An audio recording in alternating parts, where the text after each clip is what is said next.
Hello everyone. तो आज के इस क्लास में हम लोग बात करने जा रहे हैं एक बहुत ही इंपॉर्टेंट और बेसिक से चैप्टर के बारे में। Laws, exponents and powers. Exponent and power के अंदर हम लोग आज समझेंगे लॉज ऑफ एक्सपोनेंट क्या होता है और इनका मीनिंग भी समझेंगे और इसको यूज कैसे किया जाता है। बहुत ही बेसिक के साथ में इस चैप्टर को हम लोग स्टार्ट करेंगे। तो सबसे पहले समझते हैं कि एक्सपोनेंट किस चीज़ को शो करता है। जैसे मान लेते हैं कि मैथमेटिक्स के अंदर कभी कभी ऐसा होता है कि किसी नंबर को मान लेते हैं यहाँ पर ए जो है वो एक सर्टेन नंबर है जिसको कितना भी बार मल्टीप्लाई करना पड़ रहा है। अब बार बार इस मल्टीप्लिकेशन को लिखने के बजाय हम इसको क्या करते हैं कि इस नंबर को ऐसे लिख देते हैं और इसके ऊपर जितना बार भी हम इसको मल्टीप्लाई कर रहे हैं, मान लेते हैं यहाँ पर ए को हम 4 बार मल्टीप्लाई कर रहे थे, तो इस पे ए की पावर 4 कर देंगे। सॉरी, यहाँ पे 4 कर देंगे हम लोग। ये जो 4 हो गया ना ऊपर में हम लिख रहे हैं, इसी को हम लोग पावर या फिर एक्सपोनेंट कहते हैं। ठीक है, और इसको हम लोग यहाँ पर बेस कहते हैं। लॉस ऑफ एक्सपोनेंट को हिंदी में घातांक के नियम भी कहा जाता है। घातांक का नियम। और यहाँ पर पावर को हम लोग घात कहते हैं और जो बेस है इसको आधार कहते हैं। ठीक है, तो यहाँ पर हम क्या देख रहे हैं, किसी भी सर्टेन नंबर को अगर कुछ बार हम मल्टीप्लाई करते हैं तो उसको हम उसके पावर के रूप में ऊपर में रिप्रेजेंट करते हैं। ये बहुत ही आसान तरीका था कि इस चीज को बार बार लिखने के बजाय उसको इस फॉर्म में रिप्रेजेंट कर देना। हम लोग बात करेंगे लॉज ऑफ एक्सपोनेंट को, तो एक एक करके हम लोग सारे रूल्स, सारे लॉज को देखने वाले हैं। लॉ नंबर 1, जब भी हमारे पास दो सेम नंबर हो जिसका पावर डिफरेंट हो और अगर हम उसको मल्टीप्लाई कर रहे हो तो इसका पावर को हम लोग क्या करते हैं, ऐड कर देते हैं, तब इसके घात को जोड़ देते हैं। अब इसको हम एक एग्जाम्पल की मदद से अच्छी तरीके से समझते हैं कि आखिर ऐसा क्यों कर रहे हैं। तो जैसे मान लेते हैं कि मेरे पास ए जो है, ए यहाँ पे सर्टेन नंबर रिप्रेजेंट कर रहा है और एम बता रहा है कि वो कितना बार रिपीट हो रहा है। तो जैसे मान लेते हैं यहाँ पे मेरे सामने 5 है, 5 की पावर 4 है इंटू 5 की पावर 2 है। यहाँ पर नीचे में दोनों का आधार जो है वो सेम है, मतलब बेस सेम है, पर पावर डिफरेंट है। तो यहाँ पर अगर हम लोग सिंपली सॉल्व करते तो 5 की पावर 4 मतलब होता 5 into 5 into 5 into 5 into 5 into 5। ये कितना बार रिपीट हुआ, 1 2 3 4 5 6, इसको हम लिख सकते हैं 5 की पावर 6। सेम रिजल्ट अगर हमको इस तरीके से मिल सकता था कि अगर यहाँ पर पावर नंबर सेम है बेस, तो हम सिंपली पावर को ऐड कर दें तो भी रिजल्ट सेम ही मिलता। ठीक है, तो यहाँ से समझ में आ रहा होगा कि किस हिसाब से यहाँ पर ये लॉ जो है वो काम करता है। नेक्स्ट जो है वो अगेन ये फर्स्ट रूल था हमारा, रूल नंबर 1। ठीक है, सेकेंड रूल जो हमारा है वो ये कहता है कि अगर यहाँ पर दो सेम बेस वाले नंबर हो लेकिन अब वो डिवाइड में है तो क्या करेंगे, इसकी पावर को सब्ट्रैक्ट कर देंगे। ये हमारा सेकेंड लॉ है। अब इस लॉ को भी एक एग्जाम्पल की मदद से हम लोग समझते हैं। ठीक है, जैसे मान लेते हैं कि हमारे पास 5 की पावर 3 है डिवाइडेड बाई 5 की पावर 2 है।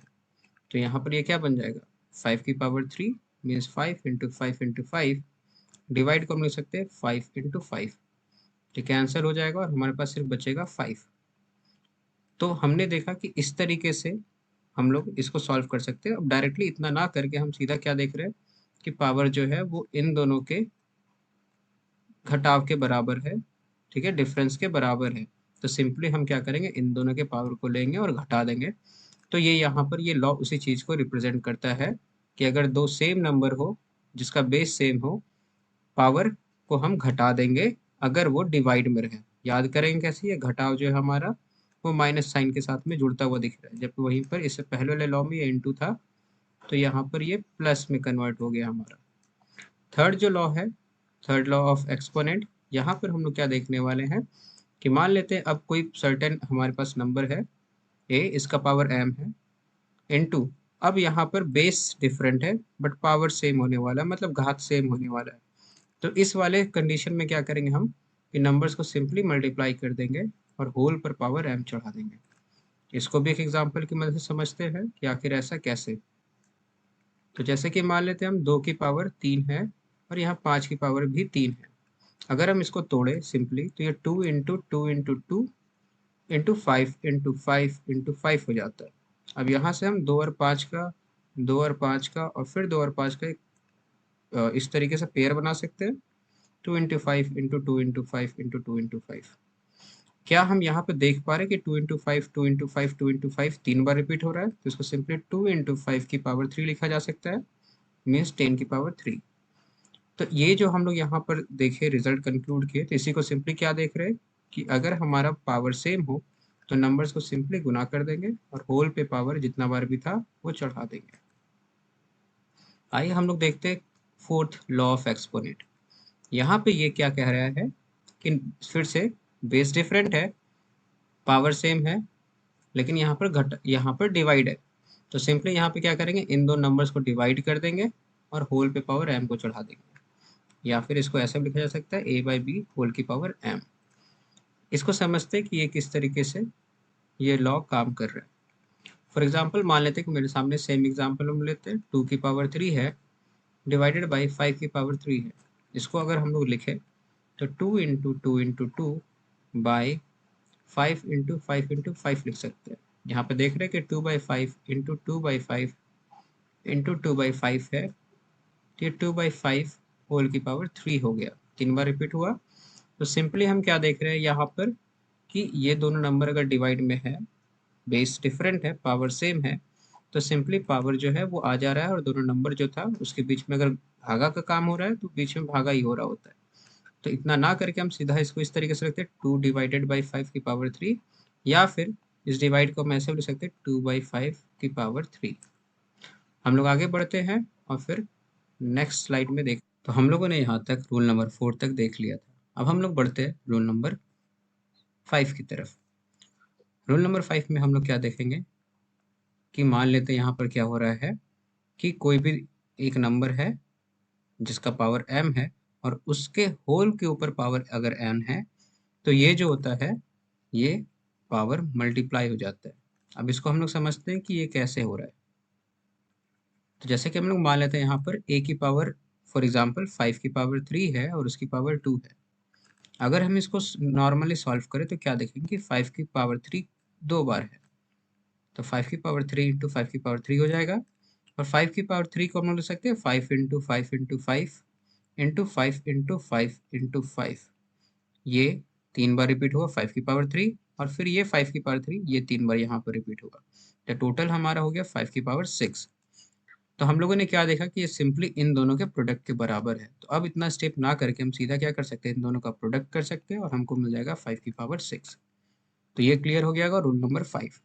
रूल नंबर 6 में हम लोग क्या देखते हैं यहाँ पर कि मान लेते हैं कि किसी भी कोई भी हमारे पास में एक नंबर है, अगर इसका पावर नेगेटिव में, मान लेते हैं ये a/b के रूप में है, इसका पावर -m है, तो इसको बस हम लोग इस माइनस का मतलब होता है कि इसको रेसिप्रोकल कर देंगे, तो b/a की पावर m हो जाएगा। ठीक है, ये b/a की पावर m हो जाएगा। ठीक, यहाँ पर सिंपली जैसे मान लेते हैं 3/5 की पावर अगर -2 है, तो हम इसको लिख सकते हैं 5/3 की पावर 2 सिंपली। ठीक है, अब हम लोग इसके बाद एक आखिरी रूल को देखेंगे, रूल नंबर 7, जहाँ पर क्या देखते हैं कि अगर किसी भी नंबर का पावर 0 हो तो उसका वैल्यू 1 होता है। यहाँ पर ये कोई भी नंबर हो सकता है, इससे मैटर नहीं करता है, इसका वैल्यू हमेशा 1 ही आएगा। इसको हम लोग कुछ ऐसे समझ सकते हैं, एक एग्जाम्पल की मदद से। मान लेते हैं मेरे पास में 5 की पावर 0 है, तो हम लोग 5 की पावर 0 को लिख सकते हैं 5 की पावर 3 -3। फॉर एग्जाम्पल सिर्फ हम यहाँ पे 3 ले लिए, 4 इंटू 4 -4 भी लिख सकते थे, इसको 2 -2 भी लिख सकते थे, लेकिन हम यहाँ पे ये सिर्फ कंसिडर किए। अब इसको लिखा जा सकता है 5 की पावर 3 इंटू 5 की पावर -3। इसको हम एक स्टेप और बढ़ा देते हैं, 5 की पावर 3 प्लस -3 लिख सकते हैं, बिल्कुल, क्योंकि प्लस माइनस माइनस ही हो जाएगा ये। चूंकि प्लस में हम लोगों ने पढ़ा था कि जब पावर प्लस में होता है तो इसका मतलब सेम बेस का नंबर होगा जो कि इंटू में होगा, तो इसको लिख सकते हैं 5 की पावर 3 इंटू 5 की पावर -3। ये 5 की पावर 3 है, 5 की पावर -3, माइनस जब भी रहता है तो हम इसको रेसिप्रोकल करते हैं। 5 है, इसके नीचे कुछ भी नहीं है, मतलब 1 है, तो ये 1/5 बन जाएगा, होल की पावर 3 हो जाएगा। तो 5 की पावर 3 मतलब 5 into 5 into 5 into 1/5 into 1/5 into 1/5, ये कट जाएगा और हम लोग यहाँ पर क्या रिजल्ट मिल रहा है, आखिरकार 1 मिलेगा। तो आई होप यहाँ तक हम लोग लॉज ऑफ एक्सपोनेंट को समझ चुके हैं और यही इस चैप्टर का बेसिक्स है। अगर ये समझ में आ गया तो हम लोग ये पूरा चैप्टर जो है वो अच्छे से सॉल्व कर सकते हैं। अगर कोई डाउट हो तो प्लीज़ कमेंट सेक्शन में बताएं। तब तक के लिए मिलते हैं अगले वीडियो में। Thanks for watching.